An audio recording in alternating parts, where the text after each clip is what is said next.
मराठीचं आंदोलन जे आहे ते राष्ट्रपती मागे घेतलं, उदय सामंत येथे मग आता त्याच्यावर तुम्ही आमचं मत कशा करता घेताय? त्याने त्यांच्या राजकारणाची परंपरा पाळली एवढंच मी सांगेन. त्यांची जी एक परंपरा आहे आंदोलनाची, राजकारणाची, त्यानुसार त्यांनी काम केलं. त्यांना शुभेच्छा आहेत त्यांच्या राजकारणाला आमच्या. म्हणजे काय नेमकी परंपरा सर? आता मी सांगायला पाहिजे का? ठीक आहे, त्यांचं राजकारण आहे, त्यांचा पक्ष आहे, त्यांचे कार्यकर्ते आहेत. पण ज्या प्रकारचं आंदोलन मराठीविषयी मी पाहत होतो त्याला मी मराठीचं आंदोलन म्हणणार नाही.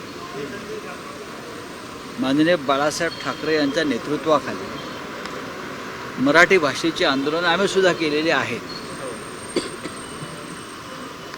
आणि मराठीसाठी आम्हीही लोकांच्या कणफडात मारलेलं आहे, नाही असं नाही.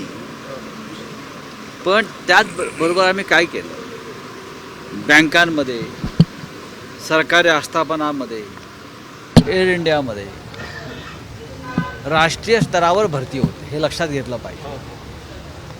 आणि त्या भरती परीक्षेमध्ये मराठी मुलांना यश मिळण्यासाठी आम्ही क्लासेस चालवले. अनेक तज्ज्ञ, बँकातले, आस्थापनामधले अनेक तज्ज्ञ आणून आम्ही शिवसेना भवनामध्ये वर्षानुवर्ष क्लासेस चालवून आमच्या मुलांची मानसिक तयारी केली. आणि मग ती मुलं तेवढं करूनसुद्धा जर ती मुलं नोकरीत आली नाहीत, काही गडबड दिसली का आम्ही आंदोलनं केली. असं कोणी कोणाला चिटकवत नाही. शेवटी सध्याचं युग हे स्पर्धेचं युग आहे, मान्य केलं पाहिजे.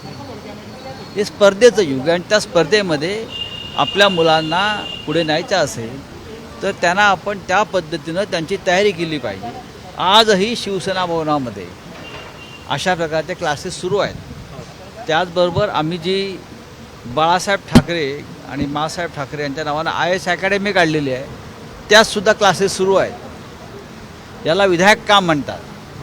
मारामारे काय आम्ही केल्या खूप, यापुढे करत राहू. पण अशा प्रकारची एक दिशा द्यावी लागते मराठीच्या आंदोलनाला, ती आम्ही दिली. म्हणून आम्ही आजही मराठीचं आंदोलन आणि बाळासाहेब ठाकरे आणि शिवसेना हे नाव जोडलं आहे. हजारो मुलं आम्ही बँकेमध्ये त्या निमित्तानं नोकरीत लावली. मराठी भाषेचा आग्रह धरून मराठी भाषा बँकांमध्ये, सरकारी आस्थापनामध्ये आम्ही करायला लावली. साहित्यिक, सांस्कृतिक मराठी कार्यक्रम आजही बँकांमध्ये होतात, ते आमच्यामुळे होतात. आम्ही त्यासाठी कोणालाही कानफडात मारली नाही. पण ज्यांच्या कानफडात मारलं तर ते वॉचमन असतो, एखादा सेल्समन असतो, यांनाच मारलं तर जे मोठे लोक बघा आहेत की ते दुर्बलांवरती हात का टाकून चालत नाही. तुम्हाला मी आमचं एक उदाहरण जर तुम्ही पाहिलं असेल तर मी एक सिनेमा जो केला होता बाळासाहेब ठाकरेंचा, त्यात आहे. आम्ही कोणाच्या कानफडात मारली? एअर इंडियाच्या चेअरमनच्या, नंदा. मराठी भरती करत नाही म्हणून आम्ही एअर इंडियाच्या वॉचमनला नाही मारलं. आम्ही जो नंदा होता, कॅप्टन नंदा, जो एअर इंडियाचा CMD होता, chairman and managing director, air India बिल्डिंगमध्ये घुसून त्याच्या कानफडात मारली. अशा प्रकारे ज्याच्या हातामध्ये निर्णय घेण्याची क्षमता आहे, जो प्रमुख आहे, त्याच्या कानफडात मारली पाहिजे.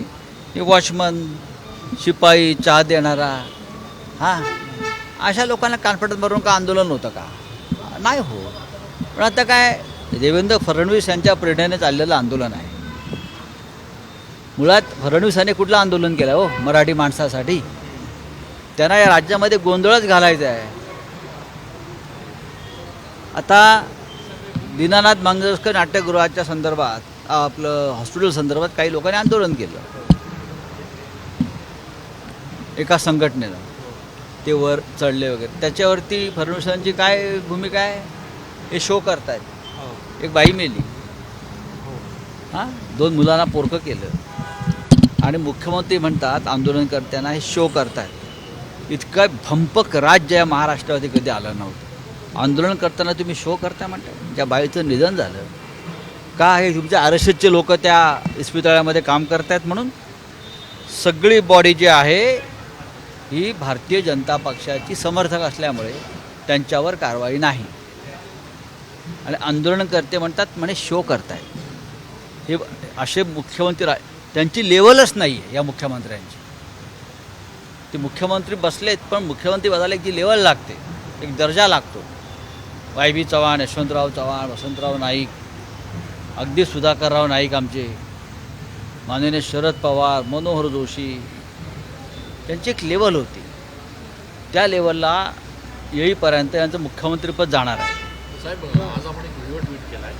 एकनाथ शिंदे यांचे खासदार ओवेसीबरोबर चहा पिताना हो, बघायचा व्हिडिओ आहे. त्यांचा जो पक्ष आहे संशी पक्ष, एकनाथ संभाजी शिंदे, त्या पक्षाला आम्ही संशी. तर संशी पक्षाचे खासदार जे आहेत ते असुद्दीन ओवैसी यांच्याबरोबर हिंदुत्वावर चर्चा करताना आम्हाला आढळले. हे दुसरं कोणाचा खासदार असता तर हिंदुत्व वगैरे धोक्यात आलं असतं फार, बरं का. मग फडणवीस बोलले असते, संशी बोलले असते की कसं हिंदुत्व धोक्यात आलं आहे आणि अमुक अमुक पक्षाचे खासदार हे कसे ओबीसी बरोबर चहा पीत बसले, चर्चा करत वगैरे हिंदुत्वावर. पण त्यांच्या पक्षाचे खासदार, एसएनसी पक्षाचे खासदार हे ओबीसी बरोबर, आणि माझ्या माहितीप्रमाणे त्यांनी त्यांच्या पक्षानं ओबीसीला ठाण्यात याचं आमंत्रण दिलं आहे. त्यांना म्हटले टेमी नाक्यावर या, तुमचा सत्कार करायचा आम्हाला. हो, टेमी नाक्यावर या, तुमचा सत्कार करायचा आणि आमच्या एका शिबिरात तुम्ही भाषण द्या, असं तिथे जे लोक होते हजर. कारण मला एकाने चलो टेमी नाका क्या है, बोलो क्या हो गया, नहीं वो उनके पार्टी के जो MP है एसएनसी पार्टी के, वो ओबीसी को इनवाइट कर रहे थे, आप टेमी नाका पे आइए, हम तुमको मामलेदार का मिश्रा खाने को देता है. देश विदेशातील प्रत्येक घडामोडींचे लाईव्ह अपडेट मिळवण्यासाठी आता साम टीव्हीच्या सर्व सोशल मीडिया प्लॅटफॉर्मला लाईक, फॉलो आणि सबस्क्राईब करा. तसंच सर्व नोटिफिकेशनसाठी बेल आयकॉन प्रेस करायला विसरू नका.